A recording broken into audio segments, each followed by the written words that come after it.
Nakaka-bless po talagang umawit sa ating Panginoon kung hindi lang may time limitation. Praise and worship tayo hanggang umaga. Kasi doon po tayo nakikipag-niig sa ating Panginoon. Doon tayo nakikipag-usap kasi sa ating Panginoon. Manatili po tayo sa presensya po ng ating Panginoon sa pakikinig po ng kanyang salita.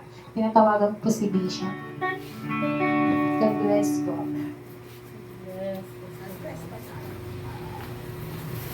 Palakpakan nga po natin ang Panginoon. Yung malakas po para sa ating Panginoon. Hallelujah.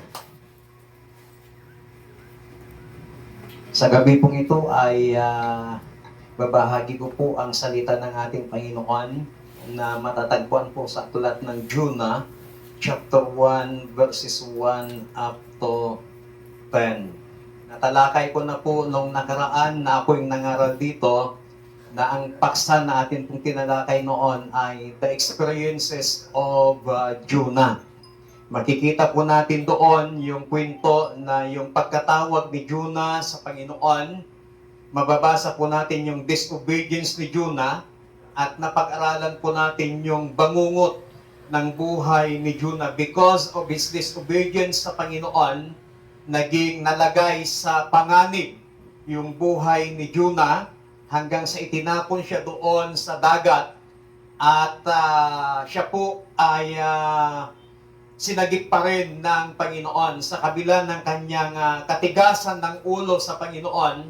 Noong nasa bingit siya ng kamatayan, siya tumawag sa Panginoon at sinagip naman siya ng Panginoon sa pamamagitan ng isang malaking dambuhalang isda na sinabi po ng ating pong Panginoon dito po sa kanyang mga salita. So mula po sa Jonah chapter 1 verses 1 up to 10, nais ko pong bigyan ng paksa ang mensahe ng Panginoon na love will lead you back. Parang title po ng awit, yung awit ni Whitney Houston natin ito na love will lead you back. Kapag sinabi nating love, it is God. Bakit? Ang sabi po ng 1 John chapter 4 na God is love. Ang pinagmulan po ng pag-ibig ay ang Diyos. Kaya pag sinabi nating love, it is God. Ngayon, sa kabila ng katigasan ng ulo ni Jonah, nung siya po ay nasa bingit ng kamatayan, siya po ay sinagip pa rin ng ating Panginoon. Kaya sa gabi pong ito, mga kapatid, we must always remember that God is willing to do whatever it takes to bring us back to God. Si Jonah po, sumuway siya sa Panginoon, lumayo siya sa Panginoon, but ang Diyos gumawa po ng paraan para si Jonah ay muling manumbalik sa Panginoon. Ang tanong po dito is, how does God get our attention to bring us back to Him? Ano ba yung mga ginagawa ng Panginoon para makuha ang ating atensyon at para tayo po ay makapanumbalik sa Panginoon? God has many ways to get our attention. Maraming pamamaraan ang Panginoon para kunin ang ating atensyon para tayo po ay manumbalik sa Kanya. But this evening, gusto ko lamang pong magbigay ng 3 pamamaraan ng Panginoon according to in our text. Kung ano yung ginawa ng Panginoon na ways para si Jonah ay manumbalik sa Diyos. Sa verse 4, ang sabi po dito, ngunit nang sila'y nasa laot na, nagpadala si Yahweh ng isang malakas na bagyo, kaya't halos mawasak ang barko. Number 1, God sends storms in our life. Ang Panginoon ay nagpapadala ng mga bagyo sa ating mga buhay. Si Jonah, ang utos sa kanya ng Panginoon ay pupunta sa Nineveh upang ipangaral ang salita ng Panginoon o upang warningan ang mga tao doon sa Nineveh sapagkat napakasama na ang mga tao doon. Subalit, alam ni Jonah kung gaano kasama ang mga tao sa Nineveh. Alam ni Jonah kung gaano kasama ang city of Nineveh. It's either ma-influensyahan siya ng city or siya ang maka-influensya Pero yung nasa isip ni Jonah, sobrang sama ang city of Nineveh, sobrang sama ang mga tao doon, kaya natakot si Jonah, kaya ang ginawa ni Jonah, instead na sumakay ng barko papunta sa Nineveh, sumakay siya ng barko papunta sa Tarses. At doon pa lamang sa kalagitnaan ng dagat, hinadlangan ng Panginoon si Jonah sa paraang alam ni Jonah para matakasan niya o layuan niya ang Panginoon. At ang sabi ng Biblia, sa gitna ng dagat, nagpadala ang Diyos ng bagyo. At ang sabi pa ng Biblia na halos malubog na ang barko na kanilang sinasakyan sa lakas ng alon dahil sa bagyo. God sends storms in our life. God often uses the storms of adversity to teach us or to correct us. Madalas, mga kapatid, na ginagamit ng Diyos ang mga unos ng kahirapan sa ating mabuhay upang tayo ay turuan o itama tayo. Minsan sa panahon ng kasaganaan, parang nakakalimutan natin ang Panginoon. Kaya minsan pinaparanas tayo ng Panginoon na mawala yung kasaganaan, pinaparanas sa atin ng Panginoon na tayo ay magdanas minsan ng hirap para turuan tayo ng Panginoon na noong panahon ng kasaganaan mo, nakalimutan mo ang Panginoon. Kaya minsan, nagpapadala ang Diyos sa atin ng mga bagyo sa buhay upang tayo po ay ituwid o turuan ng Panginoon. Hindi upang ikaw ay parusahan, kundi tayo ay ituwid ng ating Panginoon. Alam niyo ho, katatapos lamang itong bagyo, meron akong narinig na sinabi ng isang pastor, galit na daw ang Diyos sa tao. Kaya binabagyo ang ating bansa, ang mga lugar. Sabi ko nung narinig ko yun, sana hindi naman siya manghusga na masama ng mga tao. Kaya nagpapadala ang Diyos ng mga bagyo. Pero dito po, ang bagyo na tinutukoy ko dito na pinapadala sa atin ng Panginoon, hindi po literal na bagyo, kundi mga iba't ibang problema, iba't ibang pagsubok ng ating mabuhay, iba't ibang kahirapan, iba't ibang sitwasyon ng ating mabuhay. Yun po yung mga bagyo minsan sa ating mabuhay, mga unos ng ating mabuhay, para hindi parusahan ng Panginoon, kundi para tayo po ay ituwid or itama ng ating Panginoon. Katulad ni Jonas. Hindi pinarusahan ng Diyos si Jonah nung nagpadala siya ng bagyo nung nasa gitna sila ng dagat. Pero gusto lamang ng Panginoon na si Jonah ay ituwid, itama. Dahil lumalayo na si Jonah sa Panginoon. Tinatakasan na ni Jonah ang Panginoon. Kaya nagpadala siya ng bagyo. So God uses storms not to destroy us, but to redirect us. Ginagamit ng Panginoon yung mga iba't ibang bagyo ng buhay para hindi ikaw, hindi ako wasakin niya, kundi para muli kang i-redirect ng ating Panginoon. Kaya kapatid, anuman yung bagyo, pagsubok, problema na pinagdadaanan mo ngayon, hindi ka pinaparusahan ng Diyos, hindi ka winawasak ng Panginoon, kundi redirect ka lang ng Panginoon. Kasi marahil nakita ng Diyos, nalilihis ka na ng landas. Kaya ngayon, gumagawa ang Panginoon ng way, pinadalhan ka ng isang bagyo para ikaw ay itama, ituwid yung landas ng ating mga buhay. Kaya kapatid, unang pamamaraan ng Panginoon na ginagawa niya para ikaw at ako ay ibalik niya sa kanyang presensya ay God sends storms. Number 2, sa verse 5. Ang sabi po dito, dahil dito, labis na natakot ang mga tripulante, kaya't silang lahat ay humingi ng tulong sa kanilang Diyos. Pagkatapos inihulog nila sa dagat ang mga kargamento para gumaan ang sasakyan. Samantala si Jonas naman ay mahimbing na natutulog sa isang sulok sa ibabang palapag ng barko.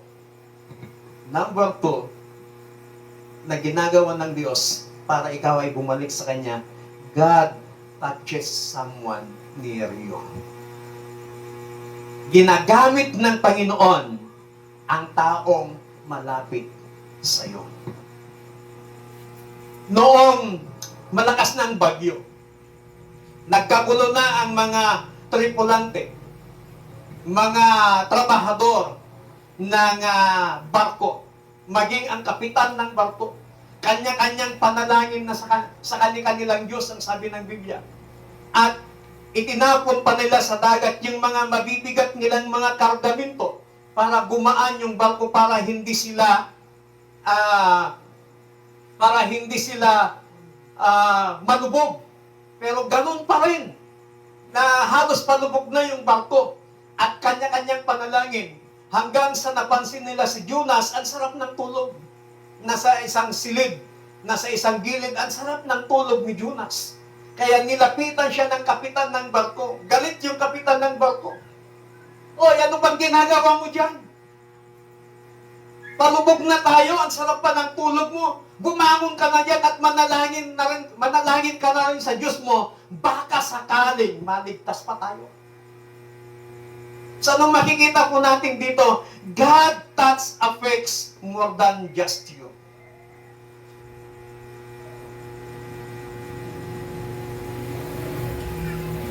Hinihipo ng Panginoon ang ibang tao na malapit sa iyo para ikaw ay gisingin. Para ikaw ay paalalahanan. Marahil sa ating sarili, hindi natin nakikita ang ating ginagawa. Pero may nakakakitang malapit sa iyo. In-approach ka, sinabihan ka. God sent someone near you. Pinadala yun ng Diyos para ikaw at ako ay palalahanan. Pero ang nangyayari minsan sa atin, kapag mayroong nagtutuwid sa atin, kapag mayroong nagsasabi sa atin ng mga dapat nating gawin, minsan nagagalit tayo. Minsan sinasabi natin, manipulated person ka, manipulated kang tao. Dinidiktahan mo kung ano yung gusto kong gawin. Matanda na ako, alam ko na yung ginagawa ko. Pero hindi natin alam. Pinapalalahanan pala tayo ng Panginoon sa pamamagitan ng pagpapadala niya ng taong malapit sa iyo. Bakit kaya yung taong malapit sa iyo? Kasi pag yung taong malapit sa iyo, kaya niyang sabihin ang anuman sa buhay mo para ikaw lamang ay paalalahanan. Pag hindi mo naman malapit sa iyo, nahihiya siyang mag-approach sa iyo. Pero yung taong malapit. So, makikita natin dito na ang ginawa nila, they were all afraid. Lahat sila'y natakot. Sometimes, sa buhay po natin, because sa mga decisions na nagawa natin in the past, o nakagawa tayo ng isang maling decision, minsan nakakaapekto ito. Hindi lamang sa atin, but even in our family. Even in the church, nakakaapekto ito yung mga maling decisions na ginawa po natin.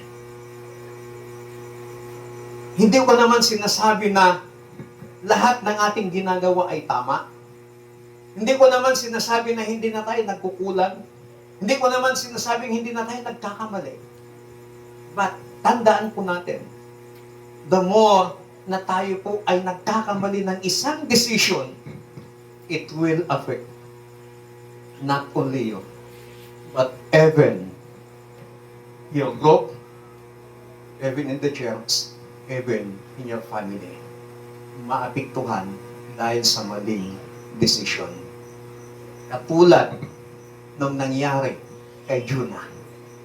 Because of his decision, nag-disobey siya sa Panginoon. Anong nangyari? Even yung mga pasahero ng barko, naapektuhan sila, natakot sila. Why? Because of one person. Because of Jonas. because of the disobedience of Jonah sa Panginoon.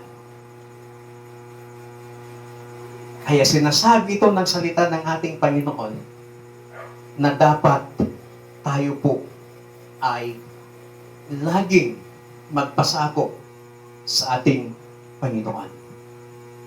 Pangalawa na makikita natin dito, the sailors turned to idols. They were sincere, but sincerely wrong. Sincere nga itong mga tripulante ng barko, but sincerely wrong. Mali yung sinseridad nila. Kasi instead na sa Diyos sila tumawag, kung kani-kanino sila tumawag. Pinapakita lamang dito that God allows storms to expose what can't save us.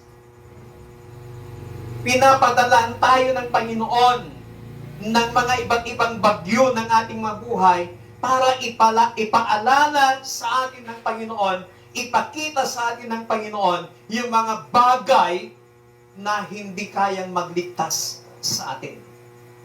And the storm prepares hearts to hear truth.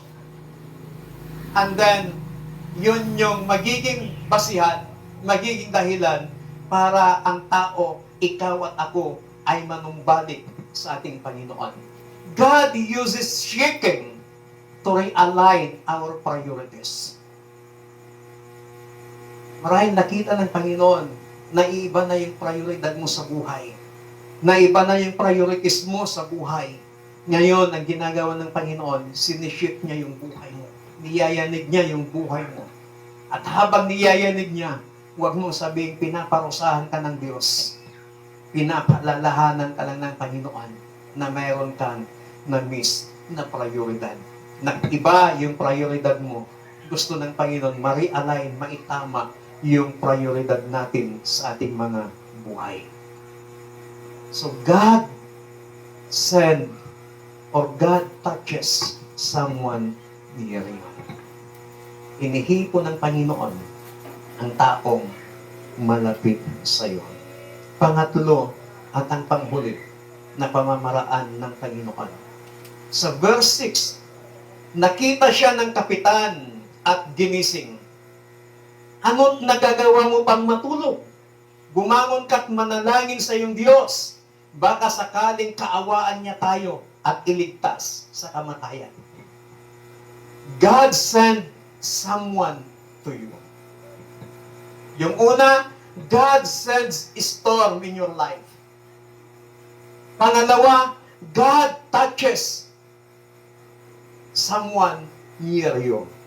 Pangatlo, God sent someone to you. Ano yung pinadala ng Diyos kay Jonas? Yung kapitan ng barko. Ang sarap ng tulog ni Jonas. Walang kamalay-malay si Jonas sa nangyayari. Sa gitna ng dagat, walang kamalay-malay si Jonas na palubog na, halos palubog na yung sinasakyan nilang barko. Walang kamalay-malay si Jonas na nagkakagulo na yung mga tripulante ng barkong sinasakyan niya. Kasi ang sarap ng tulog niya. But, lumapit sa kanya ang kapitan. Sabi ng kapitan sa kanya, ano't nagagawa mo pang matulog? Bumangon ka't manalangin sa iyong Diyos. Baka sakaling kaawaan niya tayo at iligtas sa kamatayan. God sends someone to wake you up. Jonah was completely unaware of the danger he caused. Walang kaalam-alam si Jonah sa panganib na nararanasan ng barkong kanyang sinasakyan. Yung panganib na yon, kung bakit naranasan, because sa kagagawan din ni Jonah. Na itong mga marinong ito, hindi nila kinikilala ang Panginoon. Hindi sila sumusunod sa Diyos. Yet God used this unbeliever to correct Jonah. Yun ang masakit. Gagamitin ng Diyos yung unbeliever para ikaw ay correct. Para ikaw ay itama. The person God uses is not the issue. But God can speak us through a loved one, or a stranger, a Christian, a child, or an adult, a minister, or a member. Maraming gagamitin ng Panginoon para ikaw at ako ay palalahanan ng Diyos. Maalala niyo ba? Nung si Elias, after the victory, na pinababa niyang apoy sa harapan ng mga sumasamba kay Baal, bumaba ang apoy mula sa langit. And after that, natakot si Elias sa isang babae, kay Jezebel. Yung isang reyna. Kaya ang ginawa ni Elias, nagtago siya sa kuweba. At alam niyo ba kung anong ginamit ng Panginoon? To provide the needs, to provide the food of Elias habang siya nasa loob ng kuweba na nagtatago. Uwak. And according to Bible scholar, ang uwak ay isang masamang ibon. At in biblical typology, yung uwak sa panahon natin ngayon, it is the unbeliever. Hindi na po bababa ang Panginoon dito sa lupa na sasabihin sa iyo, "Hoy, Rhea, itutuwid ka." Hindi na po bababa. Hindi na po bababa ang Panginoon na haharap sa akin at sasabihin niya, "Jod, mali yung ginawa mo, may mali kang ginawa." Hindi na po. Gagamit ang Panginoon ng isang tao para ikaw at ako ay gisingin ng Panginoon. Marahil, hindi natin nakikita, pero nakikita ng iba. At kapag tayo pa'y tinutuwid ng iba, pinagsasabi ng iba, magpasalamat tayo. Why? Mahal ka ng Panginoon. He sent someone to you to wake you up. Amen. Palakpakan natin ang Panginoon. Sometimes, pag sarili po natin, hindi natin nakikita yung mali. Nakala natin tama lahat yung ating ginagawa. But salamat, dahil may mga tao na ginagamit ng Panginoon para tayo po ay ituwid, itama, palalahanan. And when the Lord sends someone to us, we can respond to their messages with humility. Huwag anger, huwag galit. Minsan kasi, ang nangyayari, pag mas bata sa atin, yung nagsasabi sa atin, sasabihin natin, "Ubihin ka, mag-shock, magbagaan na, tikas na. Ang mukon na ter aramide ko, bakit ako na kaya ko ang mukon ter aramide." Pero instead, pasalamatan natin ang Panginoon, sabihin, "Salamat, Panginoon, meron kang ginamit para ako'y palalahanan." Amen? Amen? Amen. Huwag nating baliwalain yung sinasabi ng Panginoon sa atin. Sometimes God uses unexpected people to speak the truth. Yung hindi natin inaasahan, sila po yung magsasabi sa atin ng katotohanan. Yung taong malapit sa puso mo, sometimes yun yung gagamitin ng Panginoon para ikaw ay palalahanan. Pero kapag pinapalalahanan ka, huwag mong sabihin sa taong yan na mapanghusga, hinuhusgahan ka, o kung ano man yung sinasabi mo sa isang taong yan. Pasalamatan mo ang Panginoon. That's God send you someone to wake you up. Marahil, may nakalimutan tayo. Marahil, nababaliwala natin minsan. Pero ang Diyos, dahil mahal ka niya, He will send someone to us to wake us up. God sent someone to call you to pray.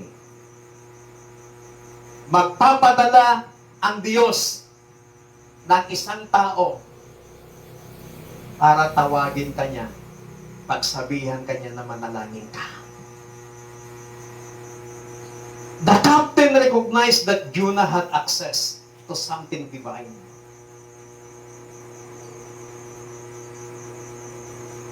Nalaman ng kapitan ng barko na si Jonah ay isang propeta ng Panginoon. Kaya ginamit ng Panginoon para gisingin si Jonah para manalangin ay yung kapitan ng barko. Anong sabi ng kapitan ng barko? Anak, ang sarap ng tulog mo, bumangon ka na dyan at manalangin ka sa iyong Diyos. Baka sakaling kaawaan niya tayo at maligtas tayo sa tiyak na kapahamakan. Jonah the prophet had stopped praying, but the storm brought him back. Nakalimutan na ni Jonah ang manalangin sa Panginoon. But because of the storm na ginamit ng Panginoon, nanumbalik si Jonah para manalangin sa Panginoon. Sometimes, ang tao nakakalimutan ang Diyos. Pero pag may mga kalamidad, may mga lindol, may mga bagyo, may mga pagbaha, sunod-sunod, walang tigil ang ulan, lahat ng tao nakakaalala sa Panginoon. Lahat ng tao naalala nila ang Diyos. Lahat ng tao sinasabi nila, kasyan na kami ako, maawa ka sa amin, Panginoon, sana tumigil ng ulan, sana tumigil ng mga kalamidad na ito.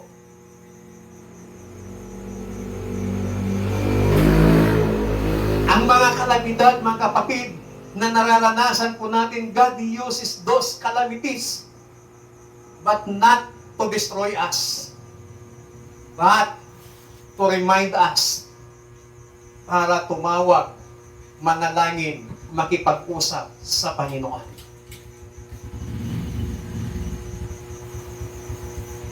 Sometimes, kahit sa mga simple lang, na-recognize kanila, andyan si pastora, or believer pala to, Kristiyano pala to, may isang handaan. Somebody will call your name to pray. So yun yung time na may ginamit ang Panginoon na ikaw ay mag-lead ng prayer. Somebody will call your name para ikaw ay mag-pray. So salamat sa Panginoon because He sent someone to call us to pray to God. Kahit kaming mga pastor, minsan, sa pagod, sa daming ginagawa, sa sobrang pagod na, sarap ng matulog, makalimutan mo nang mag-pray minsan. But sometimes, may ginagamit ang Panginoon para paalalahanan niya kami na manalangin, mag-pray sa Kanya.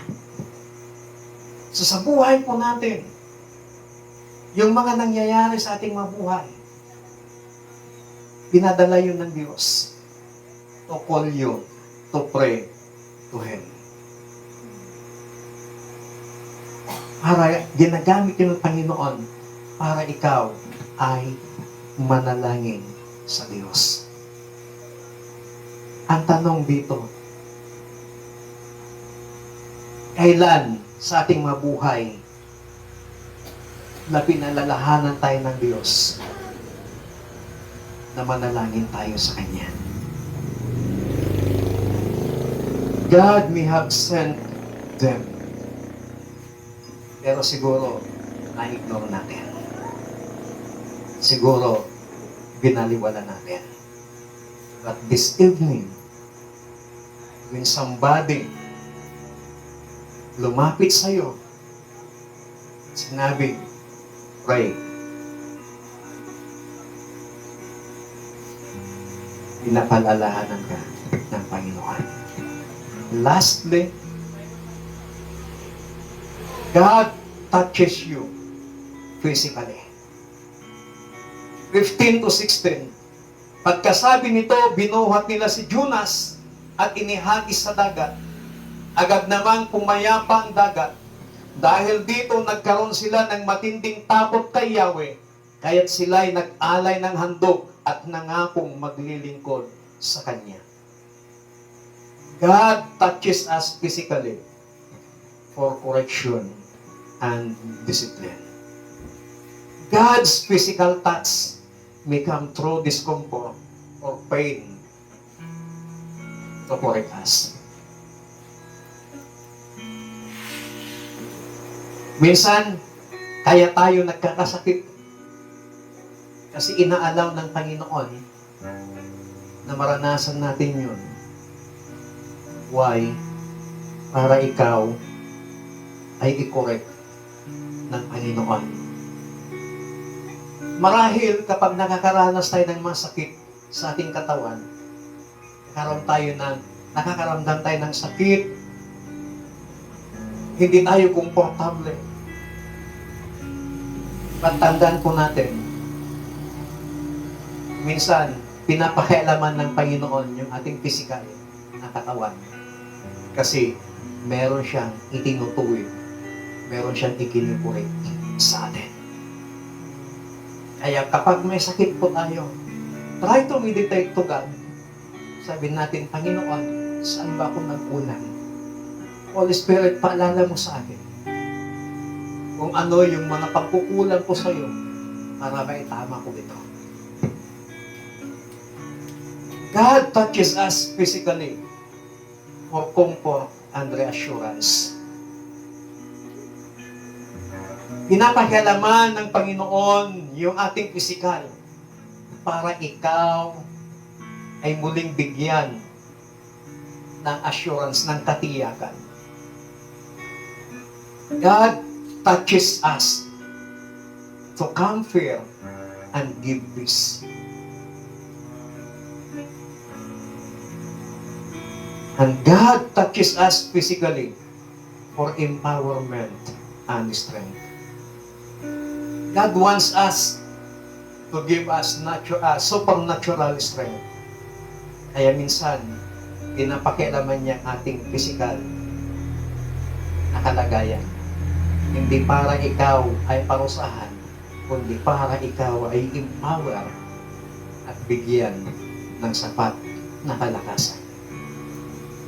Kasi, pag hindi ka pa nagkasakit, naabuso ang katawan mo. Kaya sabi ng Panginoon, para magpahinga ito, bigyan ko nga ng sakit. Iala ko nga magkasakit ang kanyang pisikal para naman magpahinga siya. Handaan po natin, hindi po masamang maging masipag.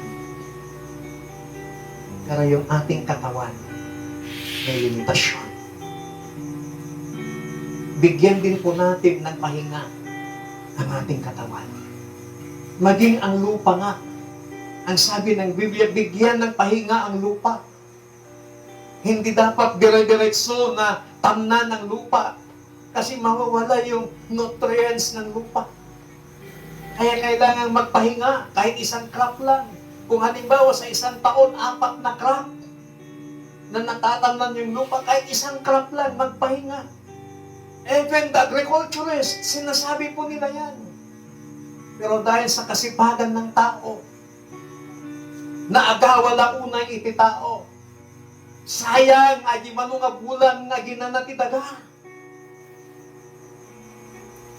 Kaya minsan nagugulat tayo, nagtataka ang mga farmers. Bakit parang kahit anong gamit kong pataba, parang wala lang sa pananim ko. Kasi wala na yung nutrients ng lupa. Ganyan din po sa ating katawan. Pag naabuso yung ating katawan, yung nangyari po sa amin, Naabuso po yung physical na katawan. Mag-drive ka. Instead na magpahinga ka pa sana, matulog ka pa sana, dahil yung kagustuhan mo lang na makauwi, makarating. Anong nangyari? So may reason doon na itinuro sa akin ng Panginoon. Noong time na ako po'y nagkasakit, may reason doon na pinakita sa akin ng Panginoon. Kaya, kapatid, sometimes God touches us physically for our empowerment and for our strength. Gusto ng Panginoon na mapalakas ka palalo, ay huwag mong abusuhin ang katawan mo. Huwag mong abusuhin yung sarili mo. Rest.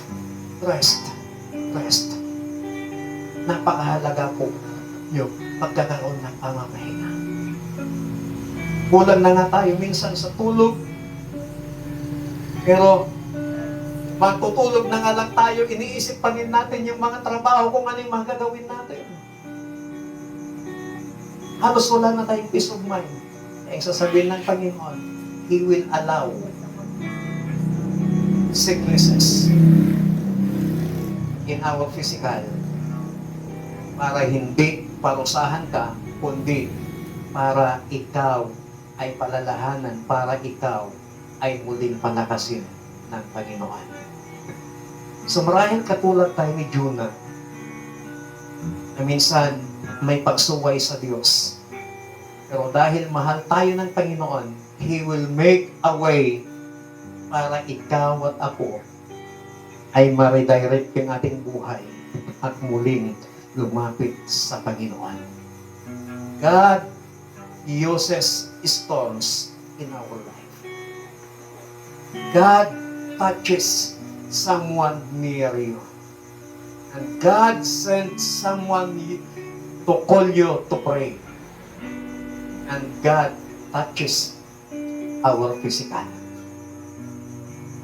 Not to destroy us, but to empower us and to give us strength. Niling kong tayong lahat ay tumayo. Hallelujah.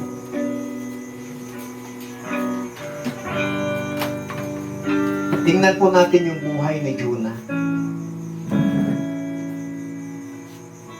Hindi siya nagbatigas sa Panginoon. Even na kinukurit na siya, pero siya ay nagpakumbaba pa rin.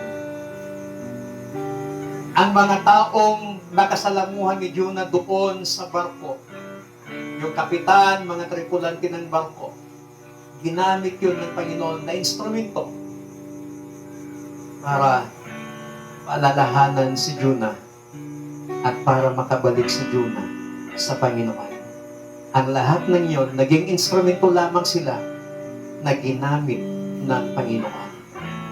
Yung bagyo na pinadala ng Diyos sa gitna ng dagat, na halos ikalubog ng barko, ikinatakot ng mga pasahero ng barko, ipinadala yun ng Panginoon just to remind Jonah sa kanyang pagsuway. At hanggang sa muling sumunod si Jonah sa Panginoon. Kapatid, sa gabi pong ito, ang Panginoon, kapag patuloy natin siyang binabaliwala, ang Diyos, gagawa ng paraan para ang isang tao, para ikaw at ako, ay babalik at babalik at babalik sa Kanya. Huwag lang nating ipagwalang bahala. Kasi pag ipagwalang bahala natin yung mga ways ni God na ginagawa para ibalik niya tayo sa Kanya, marahil magiging worst yung mangyayari po sa atin.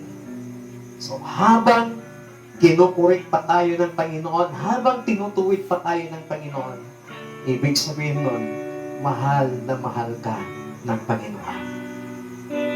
Hallelujah. Sa gabi pong ito, kailan ka nakagawa ng pagsuway sa Panginoon? Sa gabing ito,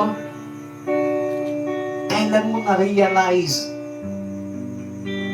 na yung taong kumurik sa'yo, yung taong may sinabi sa'yo ay pinadala pala ng Diyos, na yung naging reaksyon mo, nagalit ka sa taong ito. Nung meron siyang sinabi sa'yo, nagalit ka sa taong ito, na hindi natin na-realize, thank you Lord, meron kang pinadalang tao. Hallelujah. Oh, we praise you, Jesus. Awitin nga natin, tunay na Diyos. Hallelujah. Isisigaw natin sa gabing ito na walang ibang Diyos kundi ang ating Panginoong Hesus. Hallelujah. Oh, we glorify Thy name, O God. Hallelujah.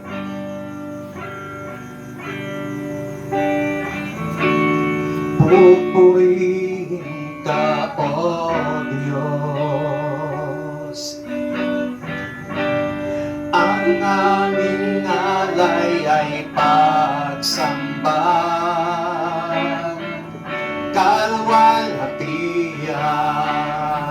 buong karangalan, kapangyarihan mo'y walang katulad. Pupurihin ka, O Diyos.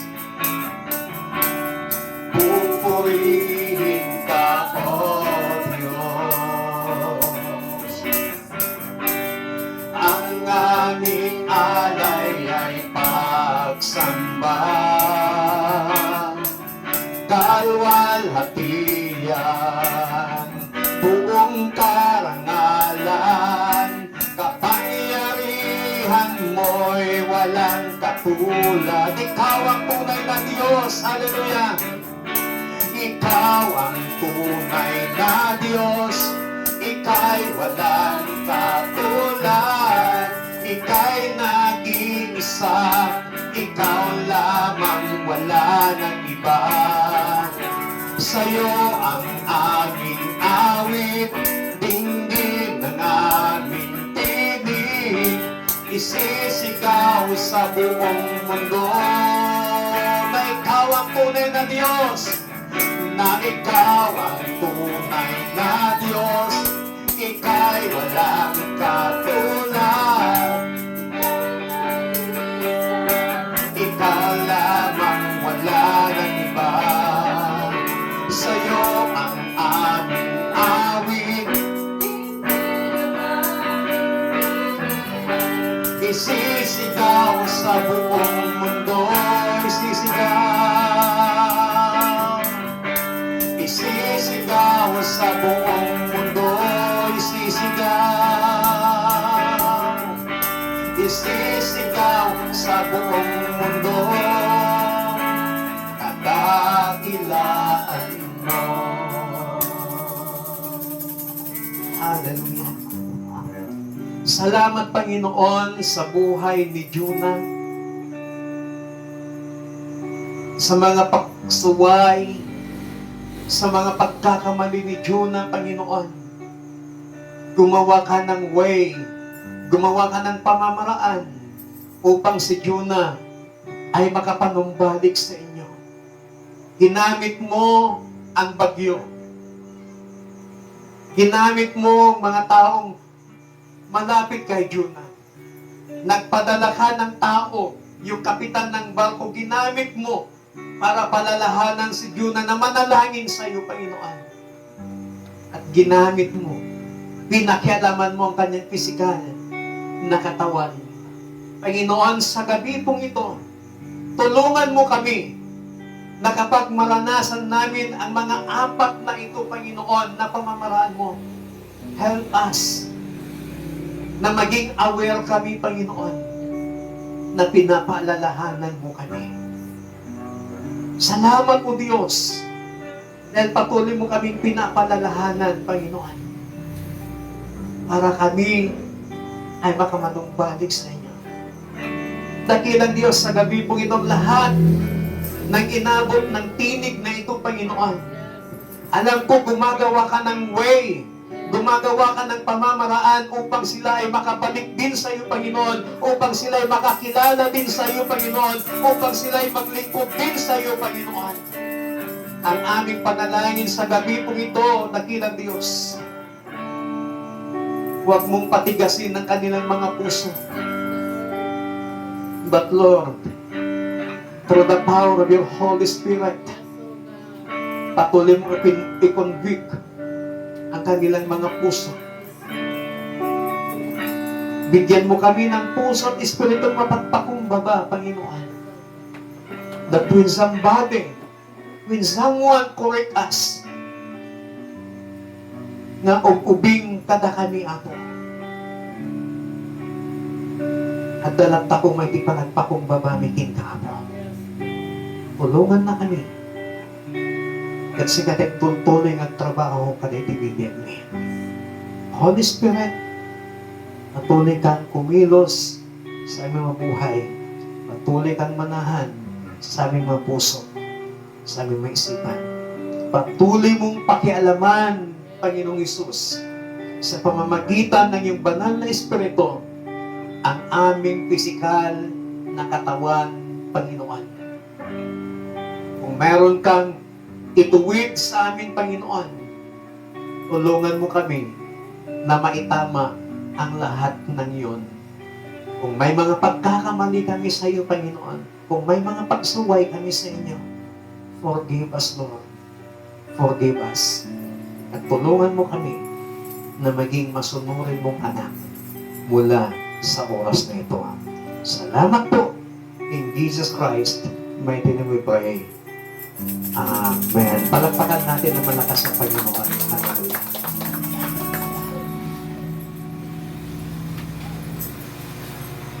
Amen. Salamat po Vic, sa napakagandang mensahe po ng Panginoon sa gabi nito. Ngayon po, dadako po tayo sa gawain po ng pagbibigay. Hiniling ko po kay Sister Rhea na ipanalangin po at magandog po ng isang awitin.